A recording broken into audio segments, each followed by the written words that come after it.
Good morning everyone, welcome back to my channel Chumki official.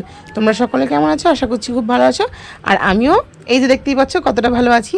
তো সকাল সকাল দেখতেই পাচ্ছ, তো সারা রাত থেকে মানে বৃষ্টি হচ্ছে। তো বৃষ্টিতে তোমাদের কালকে তো বলছিলাম যে আমাদের রাস্তাটা যে দেখতে পাচ্ছ, ওই যেখানে টোটো রাখা আছে, তো ওখানে প্রচণ্ডই মানে উঁচু, তো জল তো কোথাও যায় না।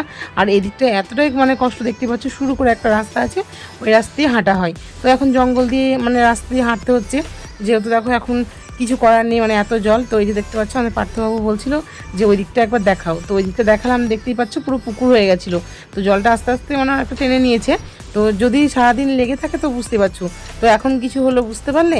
তো পার্থ এখন খাচ্ছিল নো, তো আমি ভিডিও করছিলাম বলে ফটান করে ফোনটাকে কেড়ে নিয়েছিল, তো পড়ে গেছিলো। কিন্তু আমি ওকে দেখাতে চাইনি, আমি দেখাচ্ছিলাম এই যে দেখতে পাচ্ছ পূর্ণিমাকে। তো পূর্ণিমা হচ্ছে এই যে দুজন মিলে টিভি দেখছে, তো ওদেরকে গিয়ে ডিস্টার্ব করছে। তো কেমন ডিস্টার্ব করছে এই যে দেখতেই পাচ্ছ।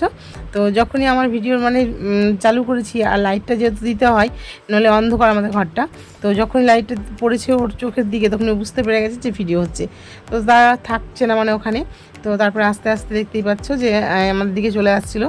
তো আবার ঘুরে পড়েছে। তো ঘুরে যাওয়ার পরে দেখতে পাচ্ছ দাদাকে কীভাবে ডিস্টার্ব করতে হয়। তো এখনও তো ছোটো, একটু বড় হোক তারপরে দেখবে ওদেরকে কী করি। তো ধরে ধরে মনে হচ্ছে পেটাবি, কারণ ও ছোটো হলে কী হবে, ছোটো পটাকা বড় ধামাকা। তো দেখতে পাচ্ছ রীতিমতো আবার আমার কাছে ঘুরে পড়েছে। তো আমার কাছে এসেছে এই একটা কারণ, যে এইদিকে টিভি চলছে আর এইদিকে আমি হাতটা নড়িয়ে নড়িয়ে জানলার ওই কড়াটা নাড়লে পরে ও দেখলেই হাসে।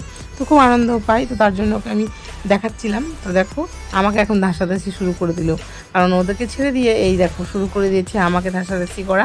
আর হাসিটা দেখো, মানে গাইস কি বলবো, পুরো সেই লাগছে আস্তে আস্তে ওর হাসিটাকে। কিন্তু এই যে একটা জিনিস কি তোমরা লক্ষ্য করছো, প্রচণ্ড মারকুটে হয়ে যাচ্ছে কিন্তু আমাদের পূর্ণিমা। এই যে হঠাৎ করে মনে হচ্ছে একটা চড় দিয়ে দেবে, এরকম একটা অবস্থা। তো কেন করছে বলো তো? তো এই যে দেখতেই পাচ্ছ, ওকে যাইছিলাম আমি, আর ও কিন্তু আমাকে ভয় দেখাচ্ছিলো। তো আমি ভয় পাচ্ছিলাম, তো ভয় পেতে পেতে দেখো ধাস করে বসিয়েই দিল। তো এখন এইটা খুব শিখে গেছে, এই মাই মাই করতে করতে না প্রচণ্ড মাই মাই শিখে গেছে। তারপরে এই যে দেখতে পাচ্ছ কামড়ে দেওয়ার জন্য ওটা কামড়ে দিচ্ছিলো। তো তারপরে ওকে আমি তুলে দিলাম। তো তারপরে এই যে হাতটা খুলে নিয়ে এবার মার শুরু করেছে।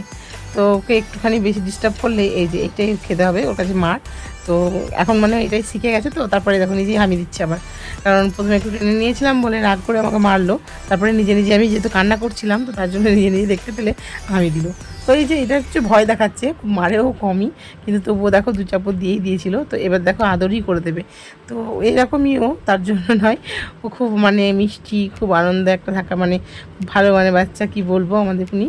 তো তারপরে যে দেখতে পাচ্ছ পুনির দাদা হাঁ করে টিভি দেখছে। আর এই যে আর একটা জিনিস দেখছো, তার জন্য তোমাদের দেখাচ্ছিলাম, পায়ের নখ তো খাই, সঙ্গে সঙ্গে এই যে হাতের নখও খাওয়া শুরু করে দিয়েছে।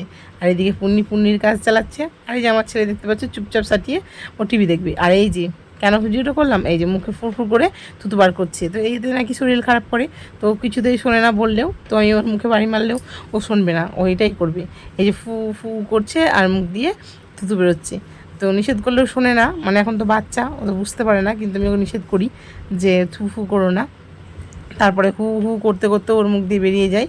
তো কী করবো বলে, হতো বাচ্চা। আর এই যে মাঠটা মানে ও চলছেই, রীতিমতো ওর হাত চলছে, মানে প্রচণ্ডই শিখে গেছে ওর হাত তোলা। কিন্তু আমাকে কোনোদিনই করে না, আজকে একটু মজা করেই করছে, ধুসঢাস করে চাপাচ্ছে। তো তারপরে এই যে কী বলবো বন্ধুরা, আবার যাচ্ছে ওদেরকে জ্বালাতে। তো ওরা জ্বালানো মানে বিরক্ত ভাব ওদের হয় না, কিন্তু দেখো অনেক সময় বিরক্ত ভাব হলে ওকে ফেলেও দেয়।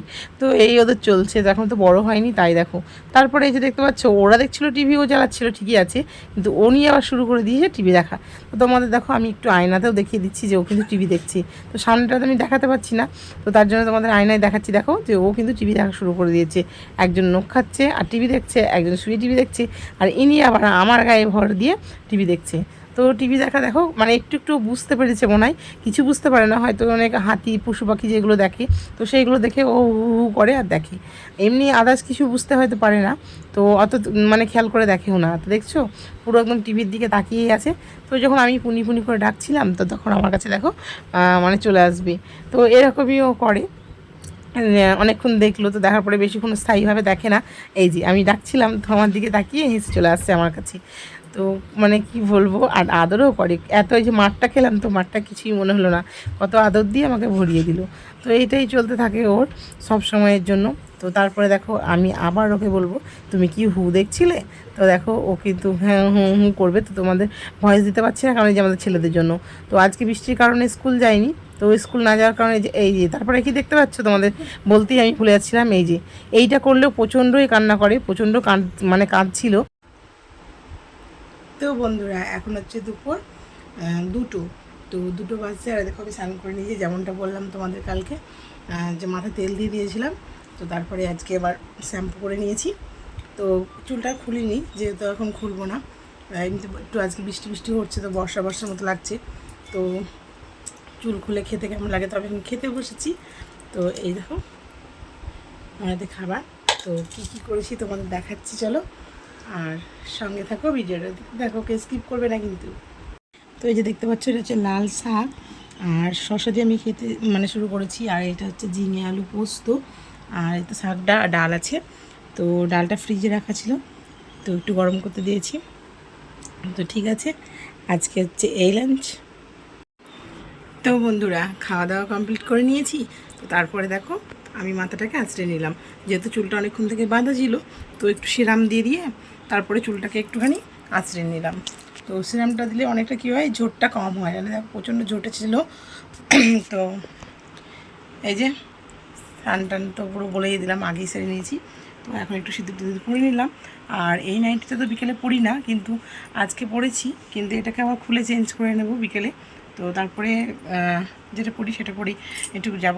তো ভাবছিলাম আজকে একটু বাজার যাব, তো জানি না যাবো কি না, কারণ প্রথমে তো বললাম যে যাব না, তারপরে এখন মনে হচ্ছে হয়তো গেলেও হতো, যেহেতু বৃষ্টি পড়ছে ওর জন্য বাজার তো মানে আমরা যে বাজার যাবো তোমরা তো জানোই। তো আমি একটু হাটে যাই, তার হচ্ছে বৃহস্পতিবার। তো হাটে গেলে কি হয় মানে প্রচণ্ড কাদা হয়, তো কাদার জন্য ভাবছিলাম যে কী করা যায়। তো দেখা যাক যদি যাই তোমাদেরকে। তো বন্ধুরা সবাই বলে প্রথম রুটি ভালো হলে নাকি সব রুটিগুলো ভালো হয় বা শেষের রুটিটা ফোলে। তো তোমাদেরই আমি দেখাচ্ছি, দেখো সব রুটি হয়ে গেছে। তো এটা হচ্ছে শেষ মানে লাস্টের রুটিটা। তো কেমন হচ্ছে তোমরা অবশ্যই দেখবে আর বলবে যে কেমন লাগলো। আর কি বলো তো, তো সব রুটি মোটামুটি আমার খারাপ হয়নি, সবগুলোই ফুলেছিল। তো তবুও মাঝে একাটা হয়তো না ফুলে মানে ফুলেও নি। কিন্তু এই লাস্টের রুটিটা তোমাদেরও দেখো, আমি কিন্তু জানতাম না যে কী হবে না হবে, কিন্তু তোমাদের দেখানোর জন্য আমি কিন্তু ক্যামেরাটা মানে চালু করেছি। তো আমি হাতে ধরেছি, জন্য একটু অসুবিধা হচ্ছে। তো বন্ধুরা কেমন হলো আমার রুটিটা। তো সত্যি কথা বলতে একটা কথা আমি না বললেই পারছি না। তো আমি যখন ছোট ছিলাম, মানে ছোট বলতে কি, যখন মানে আমার বিয়ে হয় তখন বয়সটা খুব অল্প। তো তখন আমি রুটি করতে গিয়ে না প্রচণ্ড ভয় পেতাম। তো তোমরা বললে বিশ্বাস করবে না, 9টার সময় রুটি করতে লেগে 9টা 20 পুরো রুটি আমার কমপ্লিট। তো কতগুলো রুটি হয়েছে তো দেখলে বুঝতে পারবে। আমি তো গুনছিলাম, তো হচ্ছে তোমার 20টার মতো রুটি করে ফেলেছি। তো কি করবো বলো, এখন অনেকটাই হাতের স্পিড বেড়ে গেছে, আর কিছু করার নেই। মানে আস্তে আস্তে নিজেও মানে অনেকটা কি নিজের একটা বয়স হলে কী হয়, অনেকটা মানে বুদ্ধি সব কিছু হাতের মানে কাজ এগুলো হয়ে যায়। কিন্তু দেখো প্রথম দিকে মানুষ কিন্তু এটা বিশ্বাস করতে চায় না যে না একদিন না একদিন আমিও পাকা গিন্নি হব, তাই না। তো অনেক মানে লাঞ্ছনা গঞ্জনা সহ্য করতে হয় শ্বশুরবাড়ি এসে, যে রান্না পারে না বা কিছু। কিন্তু আগে না পারলেও আমি অনেক শিখে গেছি। তো তারপরে যে দেখতেই পাচ্ছ লাল লাল পুরো চিকেনের মানে ঝোল। তো ঝোল বলতে কি একটু কষা টাইপের করতে চাইলাম, তবে আলু দিয়েছিলাম। আর রুটিটা যেহেতু শুকনো শুকনো, তো তার জন্যই ভাবলাম যে একটু ঝোল করে নেওয়া হোক। তো দেখো কত সুন্দর লাগছে না, তো তোমাদের একটু তুলে দেখালাম। তো কেমন লাগছে তোমরা অবশ্যই জানাবে। আর হ্যাঁ, আমার কথাটা কিন্তু মাথায় রাখবে, মানুষ কিন্তু প্রথমে পাকা গিন্নি না হলেও যত দিন যায় তত কিন্তু পাকা গিন্নি হয়ে যায়। তো আমি এখন মা বলে আমি নাকি রান্নাতেও খুব পাকা গিন্নি আর সব কিছুতেই। তো দেখো এটাই তো হওয়ার ছিল, তাই না। তো বন্ধুরা অনেকটা রাত হয়েছে, তো আজকে একটু খাওয়া দাওয়া করে নিই। তো তার সঙ্গে দেখো সকালে যে ঝিঙে পোস্তটা ছিল, তো সেটা ওই যে দেখো নিয়েছি।